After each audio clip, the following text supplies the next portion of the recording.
मित्रों नमस्कार। आज मुझे इस वजह से लाइव आना पड़ा कि मैं 2 दिन पहले होली के विषय पे, होलिका दहन के विषय पे लोगों को एक जानकारी दी थी जो हमारे शास्त्रों और इतिहास का वर्णन था। लेकिन बहुत सारे जो बैल हैं, जो मानसिक रोगी हैं, अंधविश्वास में लिपटे पड़े हैं, जिनको अभी तक यही पता नहीं कि अपना देश पीछे क्यों रह गया। ये मानसिक गुलामी अंधविश्वास की वजह से ही हम पीछे रह गए।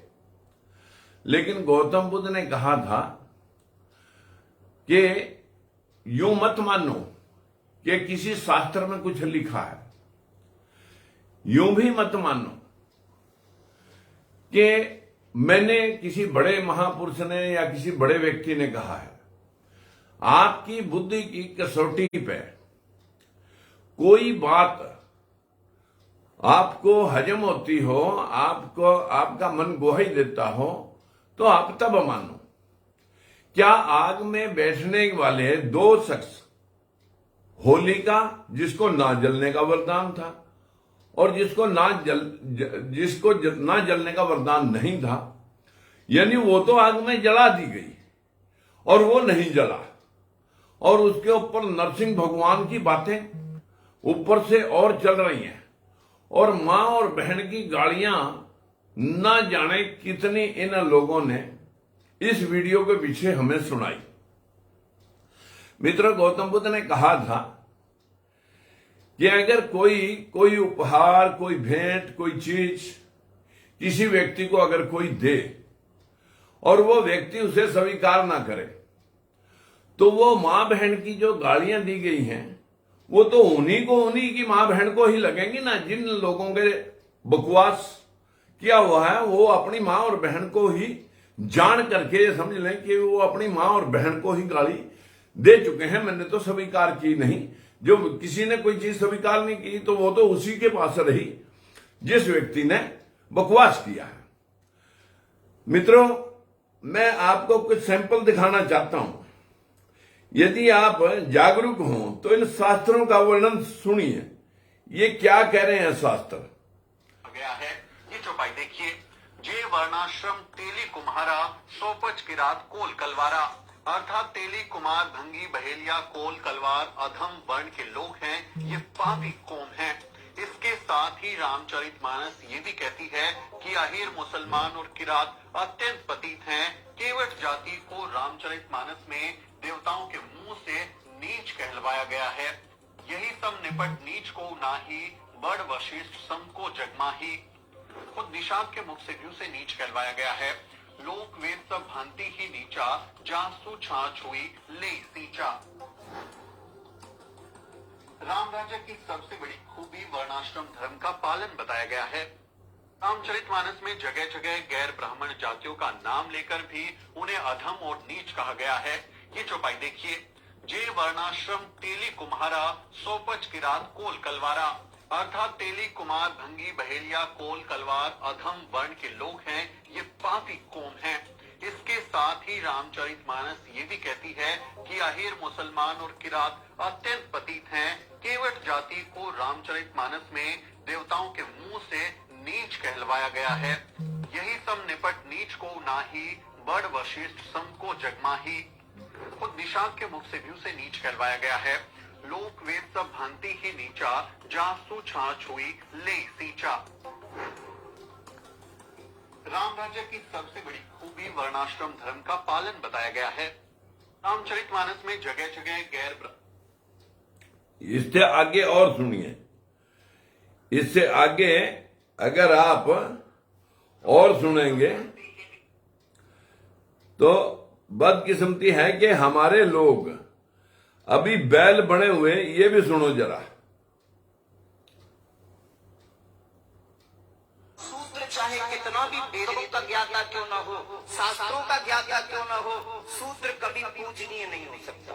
पूजिए विप्र सकल गुणहीना, चाहे ब्राह्मण में एक भी गुण नहीं है, एक भी वेद ना पढ़ा हो, शास्त्र ना पढ़ा हो, कोई ज्ञान नहीं हो, सकल गुणहीना यानी कोई गुण ना हो, सारे गुणों से विहीन हो, फिर भी ब्राह्मण पूजनीय होता है। ब्राह्मण हर हाल में पूजनीय है। ब्राह्मण होना कोई साधारण बात नहीं होती, ब्राह्मण होना कोई छोटी बात नहीं है। अगर ब्राह्मण के कुल में हम जन्म लेते हैं तो वो कोई साधारण बात नहीं है, क्योंकि ब्राह्मण को इस पृथ्वी पर देवता का रूप बताया है शास्त्रों ने। आप रामायण ही पढ़ो, रामायण में तुलसीदास जी ने स्पष्ट लिखा कि पूजिए विप्र सकल गुण हीना। तुलसीदास जी क्या लिखा? अब मित्रों, आप समझ गए होंगे, अगर मैं रामायण महाभारत की इन सब चौपाइयों को आपके सामने रख दूं, ढोल गवार सुदर पशु नारी सकल ताड़ना के अधिकारी, कि ये जो बैल, ये मंदबुद्धि लोग जो मुझे गालियां सुना रहे हैं, वो गालियां अपनी मां और बहन को दो, हमें कोई गिला नहीं है, हम तो आपकी गाली को स्वीकार करते नहीं।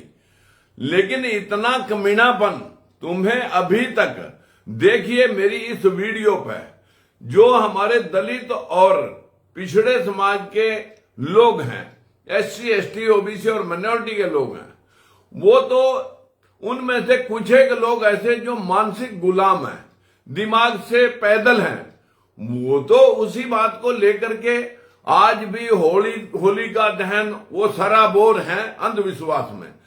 लेकिन इस सारी वीडियो के पीछे जितना भी ब्राह्मणवाद, अब ये कह रहे हैं कि भाई ब्राह्मण ही पूजिए, ये कह रहा, मैं नहीं कह रहा, ये ब्राह्मण ही बोल रहा है कि चाहे वो कितना भी नीच क्यों ना हो, उसे पूजिए।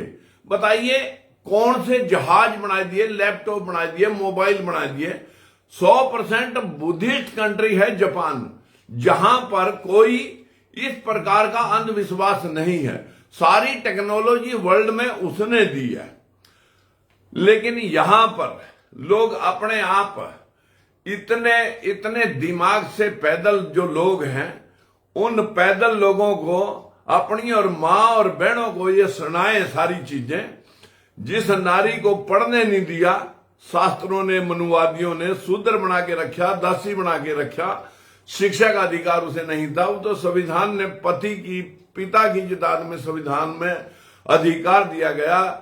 पति भी अगर कुछ चलना हो तो पत्नी तलाक ले सकती है, उसके खिलाफ दावा चला सकती है, नहीं तो कहां पत्नी औरत जाति को कहां अधिकार थे। इसको तो इसी प्रकार से जलाया जाता था जिस प्रकार से होलिका के साथ रेप भी हुआ और उसे दफन भी कर दिया और उसे रंगों का त्योहार भी मना दिया। मित्रों, बस मैं आपसे इतनी बात कहना चाहूंगा। अभी सोशल मीडिया पर मैं एक चीज और भी सुन रहा हूं कि किसी ने, एक विश्व प्रेम अखबार ने, है तो हमारा दलित भाई ही है, लेकिन उसने पता नहीं कहां से न जाने कि मैं राजकुमार सैनी कांग्रेस में जा रहा हूं। भाई मैं कहीं किसी कांग्रेस में, कहीं किसी पार्टी में नहीं जा रहा। मैं दलित और पिछड़े लोगों को जगा करके उन्हें सत्ता में पहुंचाने का प्रयास कर रहा हूं। जिसकी जरूरत होगी, बीजेपी की, कांग्रेस की, आपकी, बसपा की, जिसकी जरूरत होगी वो आपको काल अपने आप कर लेंगे। आप क्यों टेंशन ले रहे हैं? आप 100 में 85 वोट हैं, अपनी वोट डालने का दिमाग लगा लें कि 3% लोग ही आपको चलाएंगे क्या, वो ही चलाएंगे क्या आपको। बस मैं आपसे विनती करना चाहूंगा कि अंधविश्वास से बचें और अफवाहों से बचें। आज का एपिसोड सिर्फ इतना है। जो गालियां लोगों ने इस वीडियो पर मुझे दी, वो उन्हीं को मुबारक हो, उनकी मां बहनों को मुबारक हो। मुझे इसकी जरूरत नहीं, क्योंकि जब मैंने ली नहीं तो वो आपके घर में ही वो गालियां आपकी मां बहनों को ही मतलब कबूल हो। बस मैं इतना आप सब भाइयों से, मैं कोई कांग्रेस का, आपका, बसपा का, बीजेपी का कोई अभी तक किसी प्रकार का भी कोई मैंने निर्णय नहीं करा। मैं तो सिर्फ आपको जगाने पे लग रहा हूं और मैं दावा करता हूं कि मैंने आज तक कोई भी काम अधूरा छोड़ा नहीं। हकीकत में आपको मंजिल लगा के जाऊंगा, ये मेरा विश्वास है। इतना कहते हुए इतना कहते हुए मैं आपको याद फरमाना चाहूंगा कि लोकतंत्र सुरक्षा पार्टी 31 तारीख को आज अंतरराष्ट्रीय दिवस है, महिला दिवस है। आज 9 तारीख है, आज 8 तारीख है और 8 तारीख को हमारा पूरा देश और पूरा विश्व महिलाओं को सम्मान देने के लिए महिला दिवस के रूप में मैं उन बहनों को जो होलिका दहन की वजह से अपमानित होती हैं हर साल, ऐसे ही हाथरस कांड भी हुआ, ऐसे ही अनेकों कांड हुए, रातों रात जलाई गई बहनें। तो इन दिमाग के बैलों को जोतने के लिए जितने लोग इस वीडियो पर, ये सारा बीजेपी के आईटी सेक्टर का जो आईटी टीम है बीजेपी की, वो छोड़ देती है और आप भ्रमित हो जाते हैं कि बहुत लोग राजकुमार सैनी के खिलाफ हो गए। मित्रों, ये सारा बीजेपी की टीम जो मनुवादी आरएसएस के लोग हैं, वो आपको अपने चुंगल से निकलने नहीं देना चाहते। अब तो उन्होंने एक योग आश्रम और एक बना दिया है जो गर्भाशय आश्रम के गर्भ में बच्चा होने से पहले ही संस्कारी पैदा हो, औरतों को रामचरितमानस और ये रामायण महाभारत और गीता के उपदेश सुनाए, जिसमें ये बैल बनाने की बातें मैंने आपको सुनाई हैं। ढोल कुवार शूद्र पशुनारी के इनको बैल बना करके रखा जाए, ये संस्कार आपको बैल बनाने के ही देंगे, आपको मानसिक गुलाम बनाने के ही देंगे। और ये हमारी गर्भवती बहनों के लिए दिल्ली के जेएनयू में एक बहुत बड़ा सैकड़ों डॉक्टर, उसमें अलग अलग 15 राज्यों के लोग उसमें आकर के जिन्होंने भाग लिया, और आरएसएस ने कैंप लगा करके उनकी ड्यूटी लगाई कि गर्भवती महिलाओं को संस्कारी बच्चे पैदा कैसे हों, जो मानसिक गुलाम कैसे हों। वो अपने बच्चों को बचपन से ही, मतलब पैदा होते ही उनको वो संस्कार दें जिससे वो मानसिक गुलाम बन सके। ये व्यवस्था अब से पहले आरएसएस ने उससे भी आगे गर्भ में ही शिक्षा देने का प्रावधान स्टार्ट कर दिया है। इससे आपने कैसे निकलना है, ये आपकी ड्यूटी है। मैं तो आपको आगाह करने के लिए ही आया हूं। नमस्कार, जय हिंद।